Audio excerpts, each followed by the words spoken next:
Welcome back to the News Hub here at WSJ Live. I'm Simon Constable.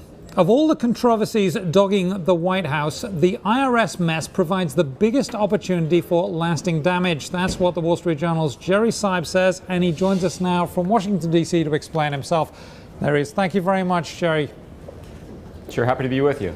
So, a great column as always. Three big messes, but this one the worst.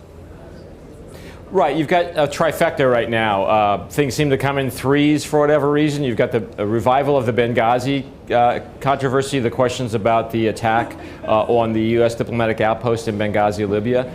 You've got the IRS scandal, which we're talking about here. And then you've also got the question of the Justice Department subpoenaing secretly the records of about 20 phone lines from the Associated Press in search of a leaker. Those are all controversies that have kind of enveloped the White House over the last week to 10 days.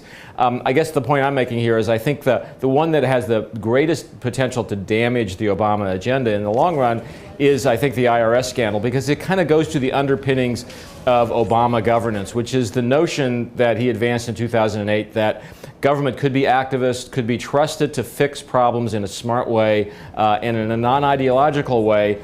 Things like, you know, the bailout of the banks, the stimulus of the economy, saving GM, that the government was capable of doing things and not getting carried away as it did those things. That's the idea that I think is called into question by the IRS scandal. And of course, it gets back also the way you put that to the great Reagan quote, government isn't the solution, it's the problem. Well, yeah, and look, there are plenty of people in a polarized country where views of how big and how activist the government should be are the great divide between blue and red. There are plenty of people who are inclined to think government's the problem anyway. This gives those people some additional ammunition for what they already believed. I think it may create some doubts, sow some seeds of doubt in the minds of other people who would like to see government do some things well and effectively to help them in their lives. But, you know, in the back of your mind, you say, are they capable of doing it, or will they mess it up somehow? I think the more particular problem, Simon, is that one of the things the IRS, the agency that's really in the crosshairs here, was supposed to do over the next couple of years was play a big role in implementing the Affordable Care Act, what people call Obamacare. A lot of the provisions of that act require the IRS to either oversee the system of tax credits and the tax penalties that are put in place to help people or require people to get health insurance so that there's almost universal coverage. That's a big task for the IRS. Now people are asking questions about the IRS's capabilities. And those questions are becoming more and more pointed from what I've heard. Some people saying, well, maybe we should scrap the IRS and just have a flat tax and make it very simple so we won't need tax collectors in the same way. Does this end up just being like, you know, political trench warfare for the next 3 years?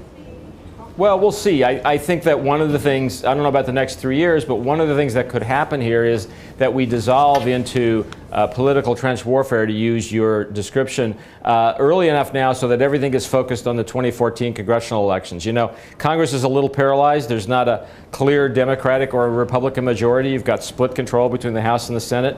To some extent, both sides are kind of waiting for the fever to break so that somebody's in charge, and that can't happen before 2014. One of the dangers, I think, for the White House is that this becomes just a kind of another political mud wrestling match that takes away attention from the rest of the Obama agenda, and that things such as, you know, expanded preschool for children or more stimulus measures or more infrastructure measures or even maybe immigration reform get put on the sidetrack. Okay, it's going to be very interesting for us in the press. Thank you very much, Jerry Seib. We appreciate your time. Sure, Simon. And I recommend everybody reads Jerry's column on WSJ.com.